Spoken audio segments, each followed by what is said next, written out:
बाबूराव में हेरा फेरी वाला, बाबूराव का चौल हेरा फेरी वाला वही है।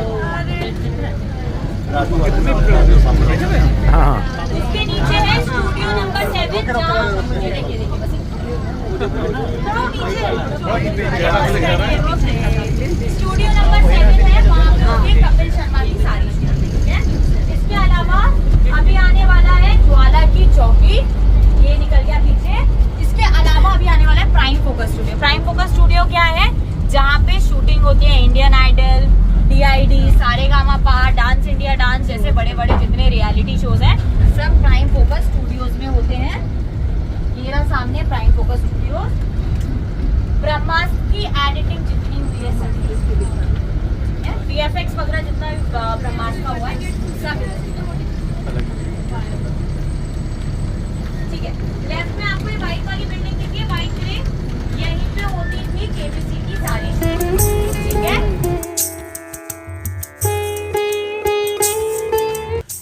अभी तक हमने आपको अपने पहले भाग में फिल्म स्टूडियो के अंदर उन तमाम लोकेशंस को बस के द्वारा अपने गाइड के द्वारा दिखाने का प्रयास किया। अब आपको ले चलते हैं इस मुंबई गोरेगांव फिल्म सिटी में बॉलीवुड थीम पार्क की एक सिनेमा प्रेमियों के लिए जो एक सौगात के रूप में बनाया गया है, उसके भीतर लेके चलते हैं। हिंदुस्तान के नागरिकों के लिए सिनेमा मनोरंजन से बढ़कर दर्जा रखता है। समाज में सिनेमा एक जुनून है, जिंदगी का अहम हिस्सा है। सिनेमा की दीवानगी दर्शकों के सिर पर चढ़कर बोलती है। इसी दीवानगी को बढ़ाने के लिए इस मुंबई की गोरेगांव फिल्म सिटी में बॉलीवुड थीम पार्क की स्थापना की गई है। इस थीम पार्क में हिंदी फिल्मों से जुड़े कई खास और विशेष चीज़ों को सहेजने का काम किया गया है।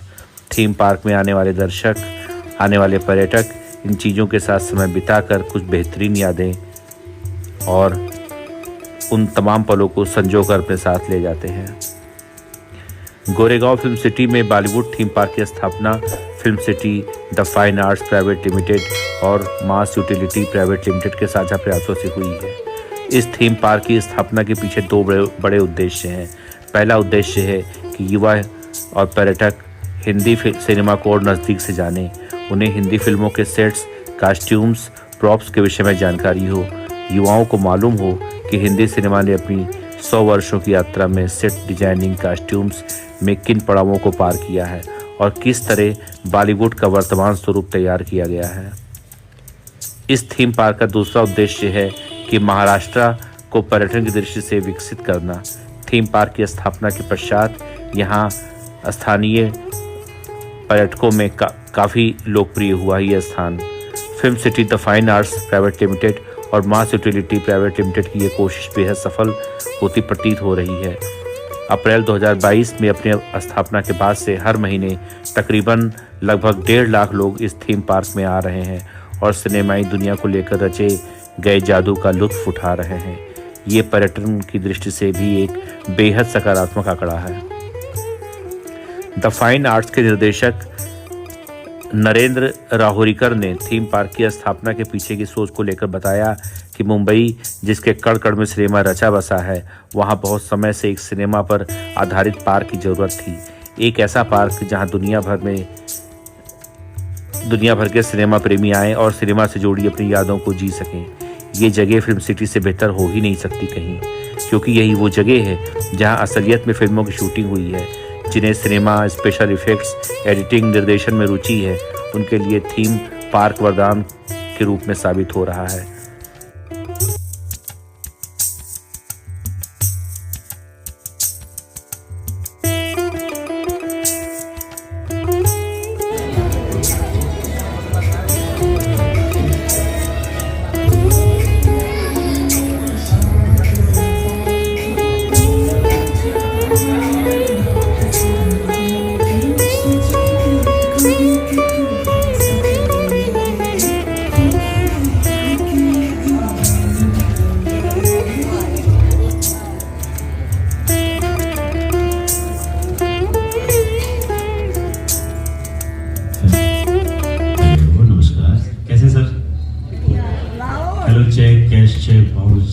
चेक, फाइनल चेक, रोकड़ा चेक हो गया। चेक हो गया तो एक बार जोरदार तालियां हो जाए। क्या बात है। बात करने वाले ओए क्या बात। आवाज की दुनिया के दोस्तों चाहने वालों को बॉलीवुड पालक के माध्यम से संजय वर्मा का प्यार भरा नमस्कार। और ऐसा लग रहा है जैसे कोई रियलिटी शो की शूटिंग होती है, ऑडियंस बैठी है यानी इधर यानी सारे गाँव का कुछ भी जो टीवी पे आते हैं ना, तो ऑडियंस बहुत बहुत यानी इंपॉर्टेंट रखती है। यस, तो थोड़ी सी एक्टिंग हो जाए आपके साथ भी हो जाएगी भाई। आप एक्टिंग नगरी में आए हो, फिल्मी धाम है ये। ओम फिल्माय नमः, ओम सिनेमाय नमः, ओम लाइट कैमरा एक्शन नमः, ओम केटिना कैफम धर्मेंद्रम जितेंद्रम रेखा नमः। सही बात है ना, ये भी धाम है। यहाँ बड़े गर्व से लोग आते हैं यार हमें फिल्म सिटी जाना है। सही बात है, कोई कहता है हमें हरिद्वार जाना, वहाँ जाना, ये भी बड़े भाव से आप आए। तो मैं कहना चाहूंगा कि रियलिटी शो की शूटिंग कैसे होती है। जो डायरेक्टर होता है वो ऑडियंस को हैंडल करता है, कैमरे के पीछे खड़ा होता है, वो ऑडियंस को इशारा करता है, ये हाथ खड़ा करा तो आपको बाबा बोलना है। क्या बोलना है? एक्टिंग में वाह वाह वाह वाह, आह आनंद आ रहा, ओह आह ई ओ आनंद आ रहा है, देवानंद आ रहा है, तो ऐसे बोलना है। और ये हाथ खड़ा करा आपको ताली भी चलिए। यस, थोड़ा एक्टिंग हो जाए। अर्ज किया है दो लफ्जों में मोहब्बत बयान नहीं होती, मिल जाए मोहब्बत तो कदर करना, क्योंकि बॉलीवुड की मोहब्बत हर किसी पर निसार नहीं होती। और दुनिया में काम करो तो ऐसा करो, दुनिया वाले खुद के हैं, हम है तो रहना खुद कर लेंगे। मेरे अंदाज को देखिए आप समझ गए होंगे मैं कॉमेडियन हूँ, एक्टर हूँ। एक छोटी मोटी सीन करता हूँ। तारक मेहता का उल्टा चश्मा, अब्दुल की दुकान का पड़ोसी चमको लोटी वाला। जब अब्दुल की दुकान टूट जाती है, सुभाष तो टम्पू में सामान लेके जाते हैं। अब जैसी शक्ल है वैसे रोल करने पड़ते हैं पैसे। भाभी जी घर पे सीरियल में अच्छा भाभी को पटाना, कभी इंस्पेक्टर, कभी बाबा जी को, किसी भी सीरियल में आप देख सकते हो। पंडित जी ओम मंगलम भगवान विष्णु, तो इसे चलता रहता है। और बाकी कॉमेडी देखनी तो you can search me YouTube Sanjay Verma actor YouTube में। तो अब मैं मुद्दे पे आता हूँ, हम कर क्या रहे हैं। ये टेक्निकल डिपार्टमेंट है। जब फिल्म की शूटिंग पूरी होती है तो उसके बाद का सारा काम यहाँ टेबल पे होता है। एडिटिंग, डबिंग, बैकग्राउंड म्यूजिक सब कुछ सेटअप होता है। ओके। और पहले जब पुराने जमाने में शूटिंग होती थी, फाइटिंग सीन है, आग का सीन है, जंपिंग सीन है, और कुछ भी सीन है आग का, पानी का, तो लोग जल जाते थे या पानी में डूब जाते थे। लेकिन अब हम बिना टेंशन के स्टूडियो बैठ के पूरी फिल्म बना सकते हैं क्रोमा के माध्यम से। क्रोमा में हरा और नीला रंग का पर्दा लगता है। यस, जी हाँ। तो सबसे पहले हम आपको दिखाएंगे आजकल की फिल्में क्रोमा पे कैसे बनती हैं। Light camera. जी हाँ, बजरंगी भाईजान का सीन देखो, लग रहा है कि कश्मीर में शूट वाले के लिए कश्मीर का वीडियो पीछे लगाया गया है। तानाजी फिल्म देखी होगी आपने, ये पहाड़ी पे नहीं, स्टूडियो में छोटी सी पहाड़ी लगाई है। फाइटिंग सीन अजय देवगन साहब की। ये कोई पुल नहीं है, ये पुलिया बनाई गई है ग्राफिक्स के माध्यम से, घोड़ा उस पर दौड़ा दिया। MS धोनी फिल्म आपने देखी होगी।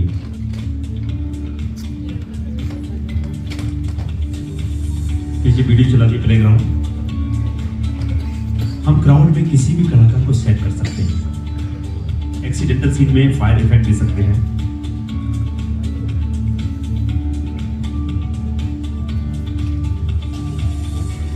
हेलीकॉप्टर,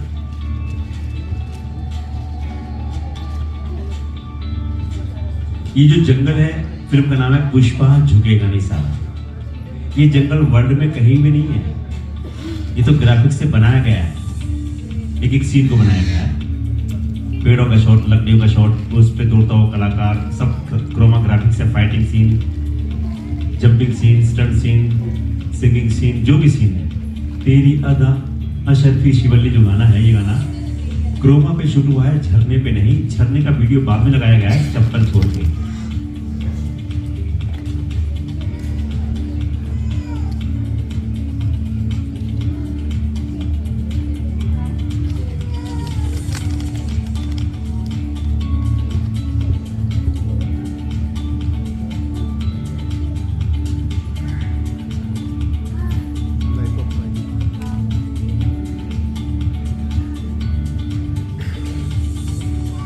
जंगल बुक जैसी फिल्मों में पशुओं से एक्टिंग करवा सकते हैं। Yes, okay. Spider Man, Krrish, Shaktimaan, He Man जैसे कलाकार भी इसी तकनीकी के माध्यम से उड़ते हैं, पटतम लगाते हैं। अरे कैसा लगा? बहुत बढ़िया। अरे मुगेम्बो, खुश हुआ, मुगेम्बो, खुश हुआ, बोलो मुगेम्बो। खुश हुआ। भाई पहली बार इतने सारे मुगेम्बो देख रहा हूँ, साथ में हवा हवाई। तो क्या है कि क्रोमा देखकर अजी सुनो, ओहो माय गॉड फिल्म ऐसी बनती है, ओहो तो पहले क्यों नहीं बताया? सुनो आज से तुम मेरी फिल्म बनाओ, मैं तुम्हारी फिल्म बनाऊंगी। फिल्म का नाम हो कहानी घर घर की।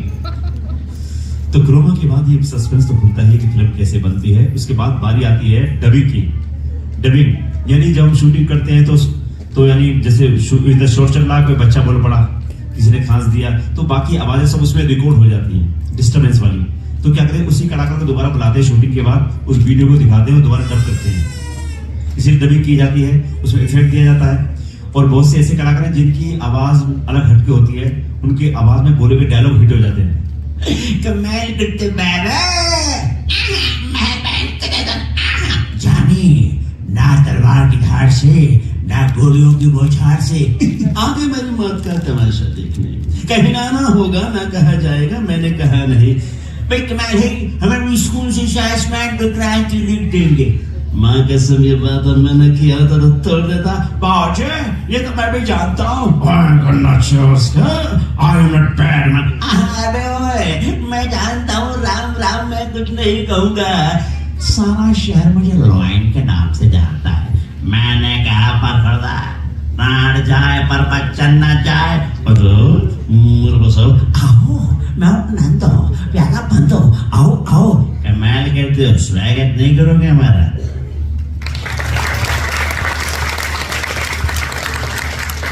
तो ये वो आवाजें हैं, जब आवाजें आप सुन रहे थे तो उनकी तस्वीरें आप महसूस कर रहे थे।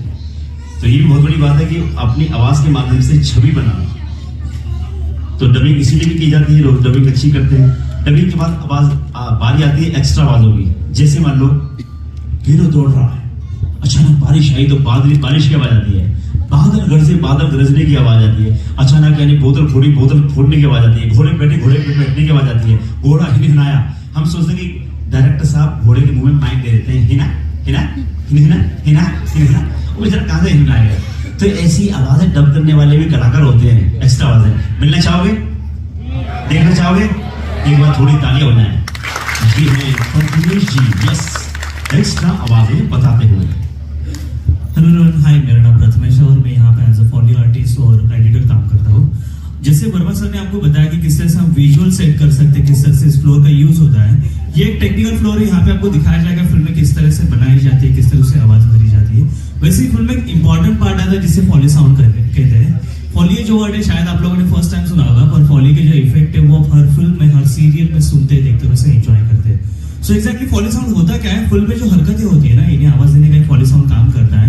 जैसे किसी ने डोर खोल दिया तो डोर खोलने की आवाज आती है, किसी ने अगर पानी भी पी लिया तो पानी पीने की आवाज आती है, यहाँ तक किसी ने स्विच ऑन किया तो स्विच ऑन करने की भी आवाज आती है। ये जो सारी आवाजें अलग से रिकॉर्ड करके दी जाती है, जिन आवाजों को हम एक्चुअल में रिकॉर्ड नहीं कर सकते, उन आवाजों को क्रिएट किया जाता है अलग अलग प्रॉप्स यूज करके। तो ऐसी कुछ आवाजें मैं यहाँ पे आपको दिखाने वाला हूँ। फॉली इफेक्ट रिकॉर्ड करने इस तरह के स्पेशल माइक यूज होते हैं जो इतने सेंसिटिव होते हैं कि सुई गिरने पर भी आवाज कैप्चर कर लेते हैं। तो सारे फॉली इफेक्ट इसी तरह के माइक से रिकॉर्ड किए जाते हैं। आपने मिशन मंगल मूवी देखा है क्या?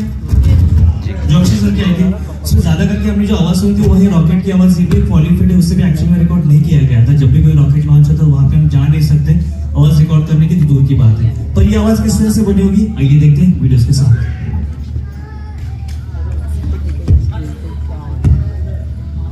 ये जो वीडियो देख रहे हो इसे आवाज नहीं है, आवाज में इस माइक से दूंगा जिसे फॉली इफेक्ट कहते हैं। तो किस प्रकार से वर्क होता है?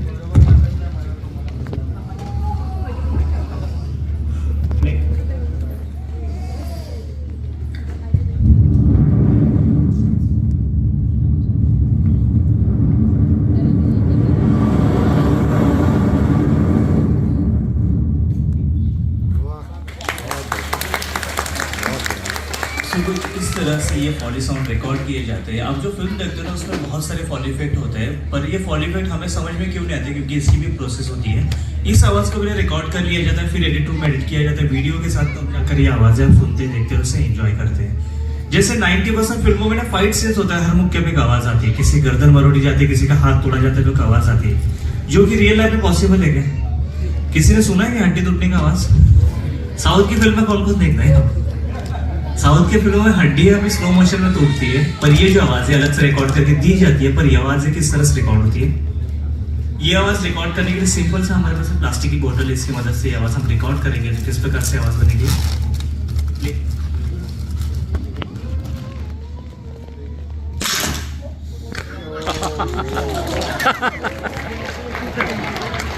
हमारा सारा जो है विजुअल के ऊपर होता है, फाइट के ऊपर होता है, पर बैकग्राउंड में कि ये आवाज आती है, यही आवाज सुन के आप एंजॉय करते हो, जिसे फॉल इफेक्ट कहते हैं। और एक फॉल इफेक्ट जरूर दिखाना चाहूंगा, जब भी आप स्क्रीन पे कोई जलती हुई लकड़ी जब देखते हैं या कोई आग लग गई है तो हमें सुन के ही पता चलता है आग लग गई है, तो ये भी आवाज एक्चुअली में हम रिकॉर्ड नहीं कर सकते और इसे क्रिएट कर सकते हैं। ये आवाज रिकॉर्ड करने के लिए सिंपल सा मेरे पास एक प्लास्टिक का टुकड़ा है, इसकी मदद से ये फॉली साउंड हम रिकॉर्ड करते हैं तो किस प्रकार से आवाज बनेगी।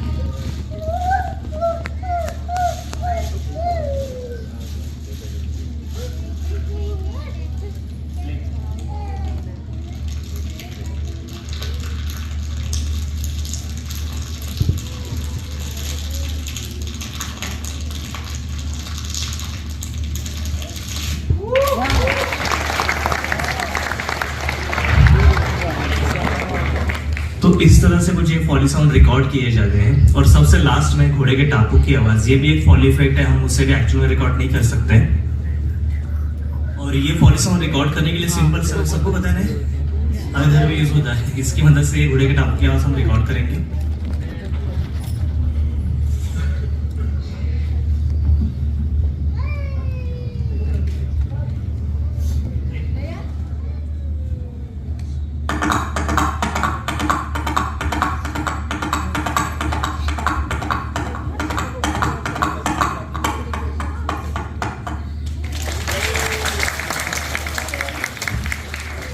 इस तरह से ये फॉली साउंड रिकॉर्ड किए जाते हैं। या तो मैंने आपको 2-4 फॉली इफेक्ट दिखाया, पर आप जो फिल्म देखते हो ना उसमें कम से कम 10-15 हज़ार फॉली इफेक्ट होते हैं, जिसमें कोई भी कैरेक्टर चलता है उसके चलने की आवाज़ है, या तो कोई फैमिली अगर खाना भी खाती है तो खाना चबाने की भी एक आवाज़ आती है, तो एक्चुअली में उनकी आवाज़ नहीं होती। इस माइक के सामने हमें कुछ खाना पड़ता तो ये आवाज़ रिकॉर्ड करके उनको दी जाती है, जिसे फॉली इफेक्ट कहते हैं। और इसे फॉली इफेक्ट रिकॉर्ड करने के लिए बस स्टूडियो में बहुत जरूरी है, जैसे डबिंग के स्टूडियो होते हैं, रिकॉर्डिंग के स्टूडियो होते हैं, वैसे फॉली के भी स्टूडियो होते हैं। तो स्टूडियो में इसकी रिकॉर्डिंग कैसे होती है, किस तरह से हम आवाज़ें क्रिएट करते हैं, कैसे प्रॉप्स यूज करते हैं, देखेंगे एक शॉर्ट वीडियो के जरिए।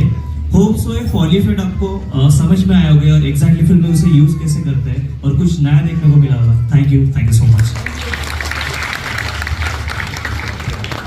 That was a landmark for me because that got me motivated to do Foley.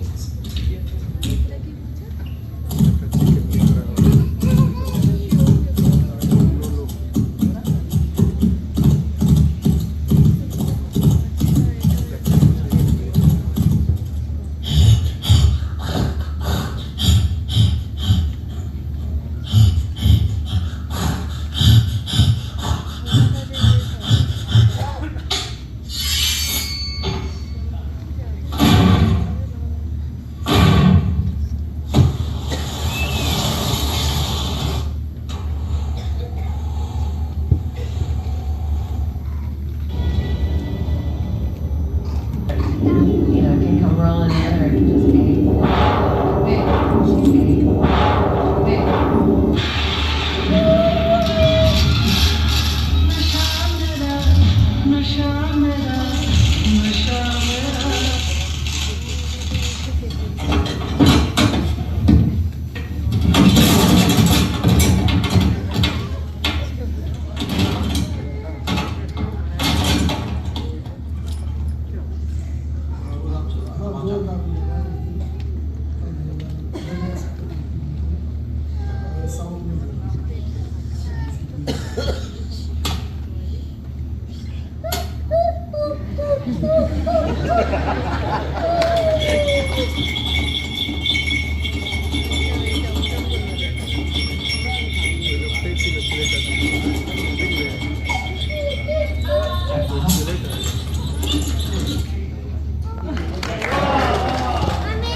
Thank you so much. आपने पहली बार मैंने बोली बोली महसूस हुआ, बोली बोली। अब घर के गोदाम को खोलना, पुरानी अलमारी को निकालना और बोली बोली कहना कि चल दर्द तेरी पसंद की इज्जत का सवाल। यस, इसके बाद बारी आती है फिल्म के खास पहलू की, संगीत। क्या संगीत फिल्म की धड़कन होता है। ये सब प्लेबैक सिंगर्स हैं, देख लीजिए फोटो, रवि साहब, किशोर जी, मुकेश जी। आपको पता है पहले प्लेबैक सिंगर कौन थे? केएल सहगल। कौन थे? कुंदन लाल सहगल। पुराने गीतों का स्टाइल कैसा था? दिल जलता है तो जलने दे, आंसू ना बहा पर याद न कर, दिल जलता है तो जलने दे। फिर शमशा बेगम। मिलते ही आंखें दिल हुआ दीवाना किसी का, मिलते ही आंखें दिल, मिलते ही आंखें दिल हुआ दीवाना किसी का, अफसाना अफसाना किसी का। बेकरार करके हमें यूं जाइए, बेकरार करके हमें यूं न जाइए, आपको हमारी कसम कर बजाइए।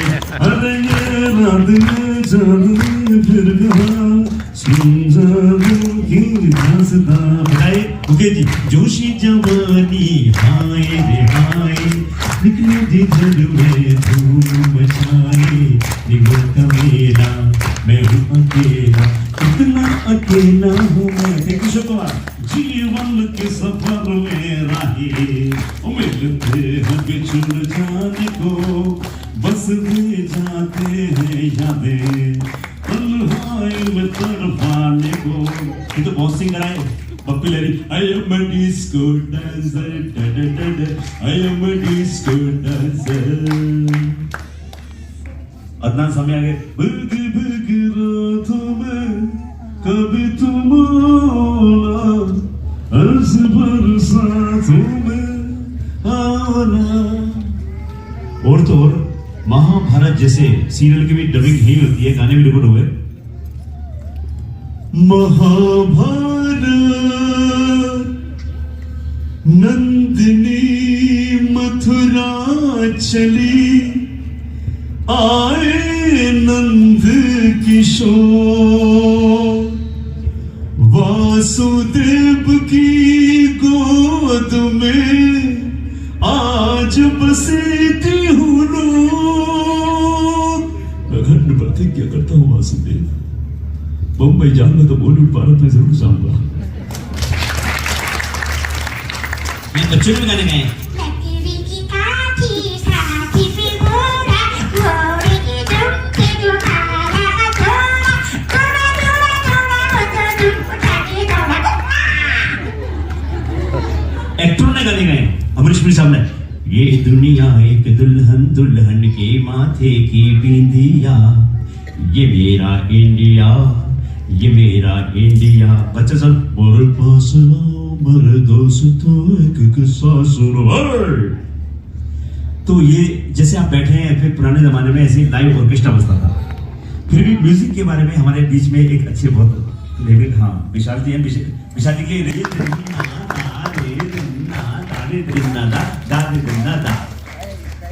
Thank you so much sir. एक बार सर के लिए दोनों ताली बजाएंगे। ओके, म्यूजिक किसको किसको पसंद है यहाँ पे? प्लीज हाथ ऊपर करें। ओके मैम, आपको नहीं है पसंद? नहीं है पसंद? पसंद है? ओके फाइन, थोड़ा पसंद है राइट यार। टेक्निकल फ्लोर है, म्यूजिक तो सबको पसंद है, लेकिन बनता कैसे वो हम देखेंगे यहाँ पे। Actually I am working as audio engineer for this particular recording studio. यहाँ पे मैं ऑडियो इंजीनियर हूँ, साउंड इंजीनियर। ओके तो let's start with the past days में शॉर्टेस्ट टाइम पीरियड के अंदर ये सारी चीजें बताऊंगा, क्योंकि लेक्चर नहीं, अभी आप इन्फॉर्मेशन लोगे और आपका एंटरटेनमेंट भी होने वाला है यहाँ पे right. That is why. Okay let's start with this legends. इनके गाने जब हम रिकॉर्ड करते थे ना, पहले और सुनते थे, इनके गाने सबने सुने थे राइट। आज भी हम सुनते हैं बहुत सारे। तब लाइव रिकॉर्ड करने पड़ते थे क्योंकि सॉफ्टवेयर नहीं था। आप जैसे म्यूजिशियंस बैठ के लता दीदी, किशोर कुमार सर, मोहम्मद रफी सर के साथ रिहर्सल्स करके रिकॉर्डिंग स्टूडियो के अंदर लाइव आप प्ले करते थे सारी चीजें। ओके अब ये जब आप प्ले कर रहे हो विद फील एंड इमोशन, ये सारी चीजें थ्रू मिक्सर, थ्रू हार्डवेयर एक रील के ऊपर स्क्रैच होकर रिकॉर्ड होती थी। जो भी फ्रीक्वेंसीज रिकॉर्डिंग रूम के अंदर आप क्रिएट कर रहे हो। ओके अब रिकॉर्ड हो गया है सब कुछ, इसका डिस्ट्रीब्यूशन कैसेट्स में होता था, उसके भी अंदर पेन डाल के आप घुमाते थे अगर बाहर निकलते थे। देखा कभी वो कैसेट डेलिकेट बेबीज रील्स रहते थे उसके अंदर, बहुत इंटरेस्टिंग सा जमाना था। बहुत सारे कैसेट्स, भजन के कैसेट्स, फिल्मों के कैसेट्स आप सबने सुने रहेंगे, राइट, टेप के साथ। इसके पहले हम कुछ तो भी यूज करते थे, उसको हम बोलते हैं ग्रामाफोन। डिस्क रहती थी, नीडल के थ्रू पूरा डेटा ट्रांसफर होकर फोन से बजता था। Have you heard about Grammy award? Grammy award नाम सुना है? जिनको नहीं पता उनके लिए दुनिया का सबसे बड़ा म्यूजिक इंडस्ट्री के अंतर्गत दिया जाने वाला अवार्ड है। तो इसका जो डिजाइन और नाम है that is inspired from gramophone. 2000 तक हुआ क्या, धीरे धीरे आगे ऑडियो इलेक्ट्रॉनिक्स की क्वालिटी बढ़ी और सारे सॉन्ग की भी क्वालिटी बढ़ी, डिस्टॉर्शन खत्म होने लगा सॉन्ग के अंदर का, क्लियर होने लगे सॉन्ग। 2000 में ऋतिक रोशन नाम से एक हीरो आया, कोरोना प्यारी फिल्म लेके। इन 6-5 महीनों के अंदर हुआ क्या, हमने सॉफ्टवेयर यूज करना स्टार्ट कर दिया। ओके, अभी सॉफ्टवेयर के यूज से सारा म्यूजिक हम बर्थडे केक जैसा बनाते हैं और इंस्टेंट बनाते हैं। लाइक पहले आप जैसे म्यूजिक सुन सकते थे हमें 30 से लेके 120 तक, 150 तक इवन। अभी हमें 6 से 10 इंस्ट्रूमेंट चाहिए, मतलब इंस्ट्रूमेंटलिस्ट चाहिए बस। और 90% of the song all over the world हम ऐसे बनाते हैं कि केक का जो बेस होता है वो 70-80% ब्रेड होता है, स्वीटन ब्रेड। ऐसे सॉन्ग प्रोग्राम कर देते हैं 70-80%। ओके, रेस्ट 20-30% के लिए हम क्या करते हैं, जैसे लेयर होता है ना बेस के ऊपर, उस लेयर के जैसे हम 5-6 इंस्ट्रूमेंटलिस्ट को रिकॉर्ड करते हैं। लेयर आ गई, अभी गार्निशिंग चाहिए, थोड़ा सा डेकोरेशन चाहिए, उसके लिए बैकिंग वोकल्स, कोरस, क्वायर जिसको आप बोलते हो। अभी आपको केक के ऊपर चाहिए चॉकलेट और चेरी ऑन द केक, उसके लिए प्लेबैक सिंगर। एक केक बन गया आपका, म्यूजिक बेस, एडवर्टाइजमेंट जो भी है, बीजीएम जो भी आपका बन गया। इसको भी डिलीवर भी तो करना है, तो पैक करना पड़ेगा बॉक्स के अंदर। उसके लिए हम मास्टर करते इस फाइल को। जैसे हम इसको मास्टर करते, ये फाइल आप हेडफोन से, ईयरफोन से लेके, डीजे स्पीकर से लेके, कार के स्पीकर।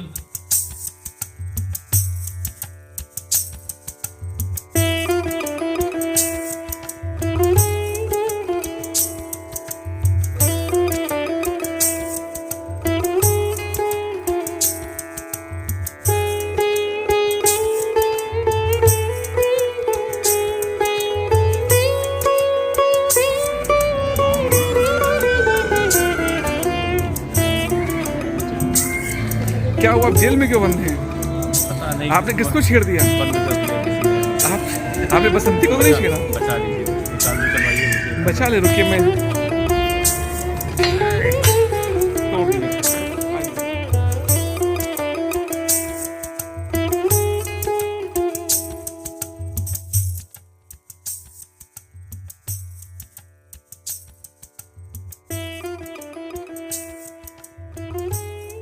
नरेंद्र कई सफल फिल्मों में बतौर कला निर्देशक के रूप में भी काम कर चुके हैं।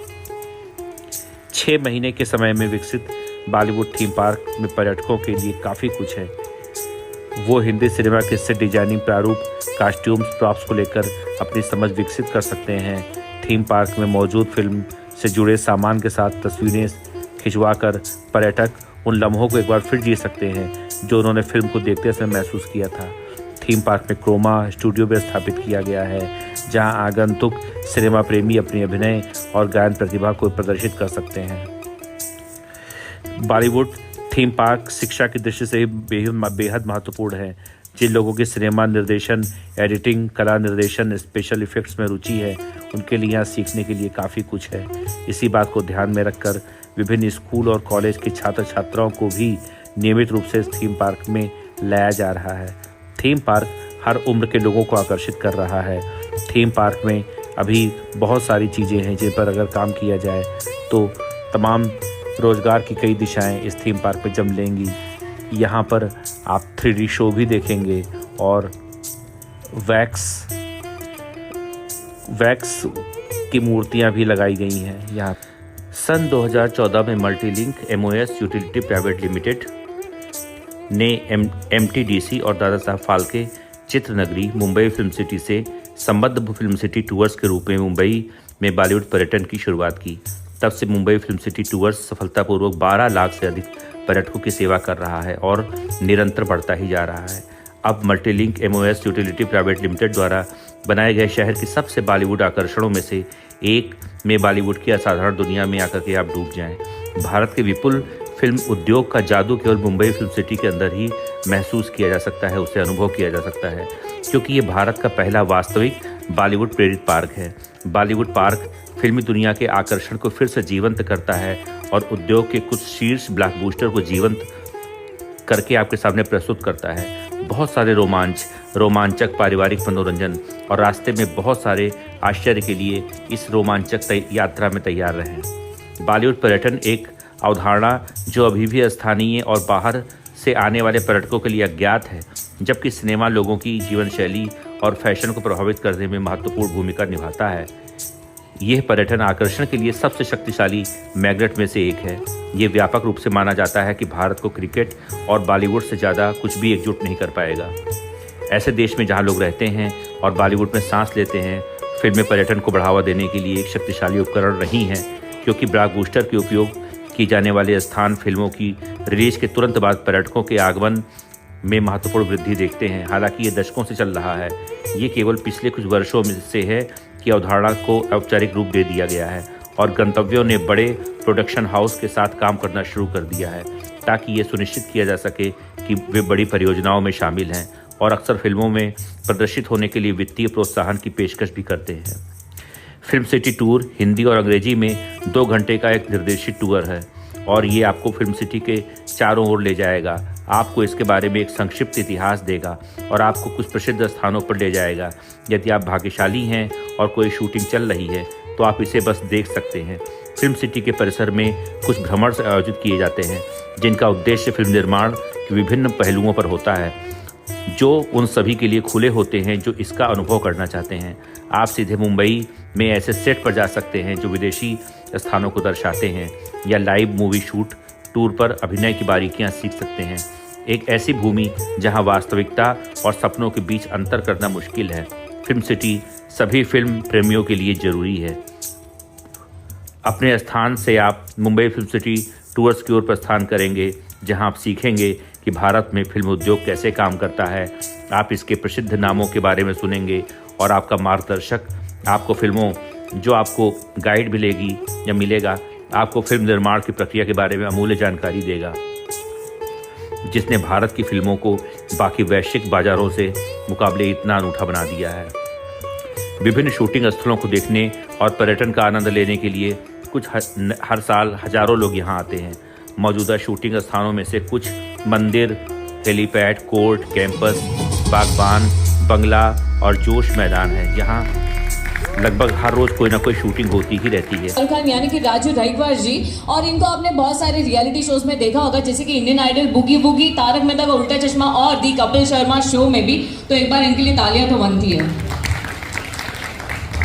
ओके, तो सबको मजा आया, एंजॉय किया सबने? ओके, तो 2:30 की जो बस है, 2:30 की जो बस, उनका एग्जिट रहेगा 3 और 3:30 की जो बस है उनका 70 सेक्शन रह गया है, तो 70 सेक्शन ज्वाइन करना है आप सबको। ओके, मैं सभी आर्टिस्ट को प्लीज स्टेज पर बुलाना चाहूंगी। शाहरुख सर, विशाल सर, उदय भैया सर एंड डांसर्स। आप हमारे आर्टिस्ट के साथ में फोटोज भी खिंचवा सकते हैं। And thank you so much कि आप यहाँ पर आपका और हमारा सफर यहीं तक का था। फिर किसी मोड पर जरूर मुलाकात होगी। आपने जो फोटोज वीडियोस लिए, अदरवाइज लेंगे, वो प्लीज सोशल मीडिया पर शेयर करते वक्त आप टैग कर सकते हो बॉलीवुड थीम पार्क को। Thank you so much, please come. हमने आपको इस पर्यटन के बारे में, इस बॉलीवुड टूर के बारे में, इस फिल्म सिटी के बारे में बहुत कुछ जानकारी देने का अपने इस वीडियो के माध्यम से प्रयास किया है। आशा है कि आपको ये वीडियो पसंद आएगा। अगर पसंद आए तो आप हमारे वीडियोस को लाइक करते रहें, जिससे हम आपको ऐसे ही हमेशा नई नई जानकारियाँ देते रहें।